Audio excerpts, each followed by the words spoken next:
జగన్మోహన్ రెడ్డి దగ్గర డబ్బు ఏదైనా చెయ్యాలంటే, డబ్బు వ్యవహారం గోల్మాల్ చేయాలంటే అంత విషయం కాదు. డబ్బును చాలా జాగ్రత్తగా తాను ఆ డబ్బును గట్టిగా పట్టుకునే వ్యక్తి జగన్మోహన్ రెడ్డి. అంత సులువుగా వదిలే వ్యక్తి కాదు. కాబట్టి జగన్మోహన్ రెడ్డి కాకుండా వీళ్ళకు చెందే ఛాన్సే లేదని కూడా చెప్తున్నాను. ఒక 5 ప్రశ్నలకు సమాధానం చెప్తే కేసు నిలుస్తుందా లేదా తెలిసిపోద్ది. అసలు దోపిడీ ఎలా జరిగింది అనే దానికి సమాధానాలు వస్తాయి. 5 ప్రశ్నల్లో మొదటి ప్రశ్న, డబ్బు ఎవరు కలెక్ట్ చేయమన్నారు? నగదు రూపంలో ఎందుకు కలెక్ట్ చేశారు?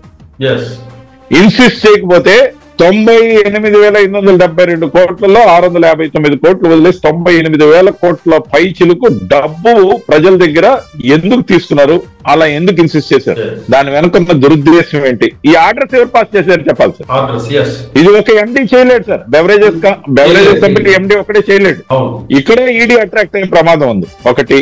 2, మద్యం సరఫరా ఏదైతే జరిగిందో, ఏ కంపెనీలకైతే ఇచ్చారో, కొత్తగా పుట్టిన ఉత్తుత్తి కంపెనీలు, డొల్ల కంపెనీలు, లేకపోతే అసలు మ్యానుఫ్యాక్చరింగ్ లేని కంపెనీలకి ఆర్డర్స్ ఎలా ఇచ్చారు?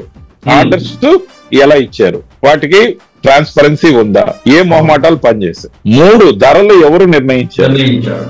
ఏ ప్రాతిపదిక నిర్ణయించారు? దాంట్లో ఉన్న సరుకు విలువ, బ్రాండ్ విలువ, లేకపోతే ఎందుకు అంత ధర పెట్టారు?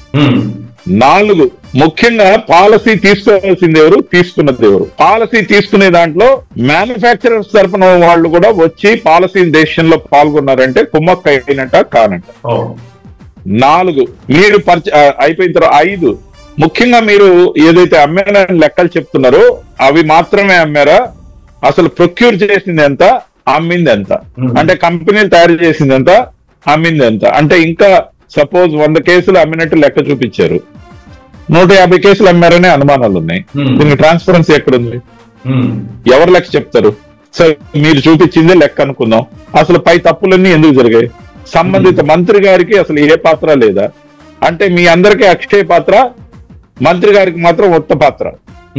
అది ఎక్కడ కాదు, మంత్రి గారి పేరే లేదు. మద్యం కమిటీకి మద్య నియంత్రణ కమిటీ అని ఒక కార్పొరేషన్ ఫ్లోట్ చేశారు. దానికి 3 సంవత్సరాల పాటు లక్ష్మణ్ రెడ్డి గారు చైర్మన్ సంవత్సరాలు ఉన్నారు. నాకు బాగా సన్నిహితం. 2 సంవత్సరాలు ఉన్నారు. దాని తర్వాత 1 సంవత్సరం ఎక్స్టెన్షన్ ఇచ్చారు. ఆ ఎక్స్టెన్షన్ ఇచ్చిన తర్వాత ఫర్దర్ లేనప్పుడు ఆయన రాజీనామా చేసిపోయారు. ఆఖరి 1 వారం ముందో ఏమో, 3వ సంవత్సరం పూర్తి ముందు వారం రోజుల ముందో రాజీనామా చేసిపోయారు.